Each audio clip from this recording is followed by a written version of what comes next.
పరమ తండ్రి నామానికి మహిమ కలుగును గాక. ఇంతవరకు మరి చక్కటి విషయాలు మనం విని ఉన్నాం. అయితే చూడండి ప్రియులారా, అపోస్తలుడైనటువంటి పౌలు గారు ఒక మాట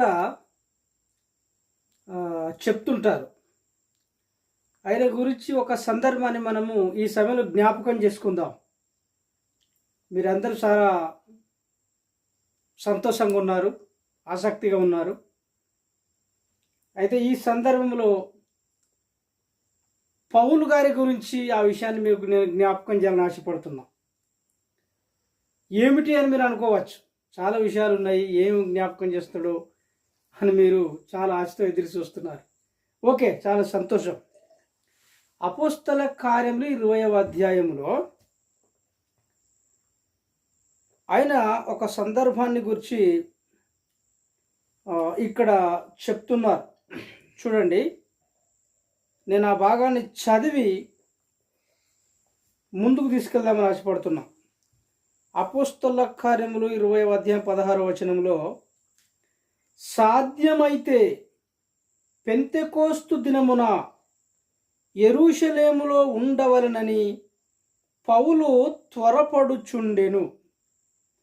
గనుక అతడు ఆసియలో కాలాహరణము చేయకుండా ఎఫెసును దాటిపోవలనని నిశ్చయించుకొని ఉన్నాడు. చూడండి, ఆయన దేని కొరకు త్వరపడుచున్నాడు చూడండి.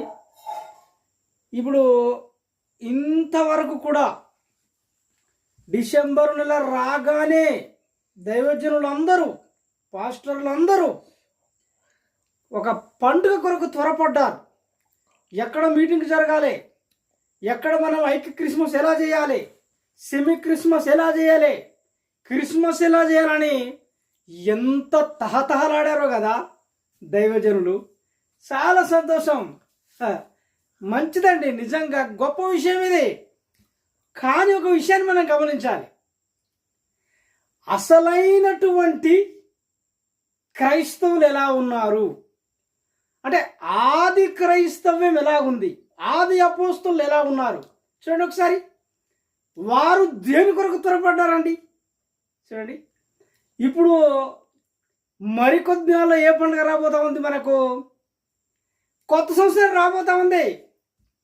జనవరి 1 కొత్త సంవత్సరం అని ఇప్పుడు దైవజనులు క్రిస్మస్ ముగించుకున్నారండి, చాలా హ్యాపీ.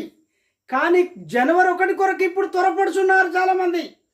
ఎలా ప్రోగ్రామ్ చేయాలి, ఎలా మీటింగ్ కండక్ట్ చేయాలి, ఏ స్పీకర్ని రప్పియాలని త్వరపడుచున్నారు. చూసారా, క్రిస్మస్ కోసం బాగా త్వరపడ్డామండి, మరలా జనవరి 1 కోసం ఇప్పుడు త్వరపడుచున్నాం. చాలా సంతోషం. కానీ ఆది అపోస్తలులు దేని కొరకు త్వరపడ్డారు చూడండి. ఆయన దేని కొరకు త్వరపడుతున్నారు? పౌలు గారి గురించి తెలియని పాస్టర్లు ఉంటారా? చాలామంది గొప్ప గొప్ప సేవకులుగా పిలువబడుతున్న వారు పౌలు గారిని మాదిరిగా పెట్టుకుంటున్నారు. కానీ ఆ పౌలు గారు దేని కొరకు త్వరపడుతున్నారు చూడండి. ఇక్కడ సాధ్యమైతే పెంతెకోస్తు దినమున యెరూషలేములో ఉండవలెనని పౌలు త్వరపడుచుండెను. ఆయన దేని కొరకు త్వరపడుతున్నారు? పెంతెకోస్తు పండుగ కొరకు ఆయన త్వరపడుతున్నారండి. ఎక్కడికి వెళ్ళడానికి? పెంతెకోస్తుకు, యెరూషలేము వెళ్ళడానికి. అంటే ఏంటి పెంతెకోస్తు? ఎక్కడిది పెంతెకోస్తు? ఎవరిచ్చారు? చూశారా, సర్వోన్నతుడైనటువంటి పరమ తండ్రి ఇచ్చిన పండుగల కొరకు తప్పించిన వారు, ఆచరించాలని, అనుసరించాలని, ఆ సర్వోన్నతుని ఆజ్ఞలు నెరవేర్చాలని త్వరపడిన వారు ఆది సంఘస్థులు, అసలైనటువంటి ఆది అపోస్తలులు. అది అసలైన క్రైస్తవ్యం. ఈనాటి క్రైస్తవ్యం దేని కొరకు త్వరపడుచుందంటే, పరిశుద్ధ గ్రంథముతో ఏమాత్రము సంబంధము లేని పండుగల కొరకు మనం త్వరపడుచున్నాం. ఇప్పుడు చాలామంది ముఖాలలో నేను చూస్తున్నా ఆ, నన్ను మీరంతా భిన్నంగా చూస్తున్నారు కదా. హ, కానీ ఉన్నది ఉన్నట్టు చెప్పడం నాకు అలవాటండి. నాకు అదే నేర్పించాడు పరమ తండ్రి. చూడండి, ఆలోచించండి. ఆనాటి ఆది అపోస్తలుల విధానాన్ని మనము గమనించవలసిన వారముగా ఉన్నాము. ప్రియమైన సహోదరి సహోదరులారా, ఇక్కడ చాలామంది సేవకులు కూడా ఉన్నారు. సేవకులారా, ఆలోచించండి.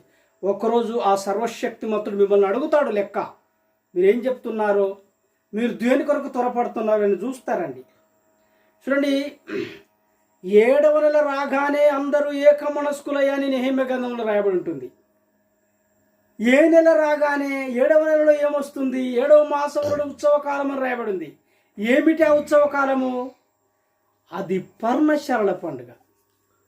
ఆ పర్ణశాలల పండుగ కొరకు ఆనాడు వారు త్వరపడుచున్నారు, ఆలోచించారు ఎలా ఆ పండుగ చేద్దామని.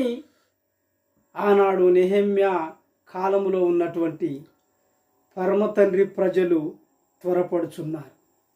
చూడండి, మీరు యోహాను సువార్త 7వ అధ్యాయం తీస్తే అక్కడ ఒక పండుగ ఉంది. పర్ణశాలల పండుగకు మెస్సయ్య వెళ్తున్నారు.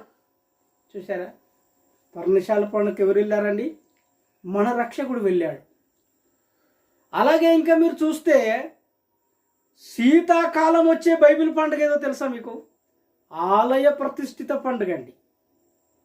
యోహాను సువార్త 10వ అధ్యాయం 22వ వచనంలో రాయబడింది. ఇవన్నీ వదిలేసి గ్రంథముతో సంబంధం లేని పండుగల కొరకు త్వరపడుచున్నా, ఆరాటపడుతున్నా మరి దైవజనులారా, అసలైనటువంటి క్రైస్తవ్యము నడిచిన బాట ఏమిటి వెతికి అందులో మనం నడవలసిన వారముగా ఉన్నాం. ఇవన్నీ కూడా పరిశుద్ధ లేఖనాలతో సంబంధం లేని ఆచారాలు ఈనాడు క్రైస్తవ్యాన్ని నడిపిస్తున్నాయి. కానీ ఆనాటి అసలైనటువంటి ఆది క్రైస్తవులు గ్రంథాన్ని ఆధారం చేసుకొని గ్రంథములో సర్వోన్నతుడిచ్చిన ఆజ్ఞలు వారు అనుసరించారు. అటువంటి కృప అనుగ్రహము మనందరికీ ఆ పరమతని దయచేయాలని నేను కోరుతున్నాను. మీ అందరికీ మంచి నెమ్మది సమాధానము కలుగునుగాక. ఆమేన్.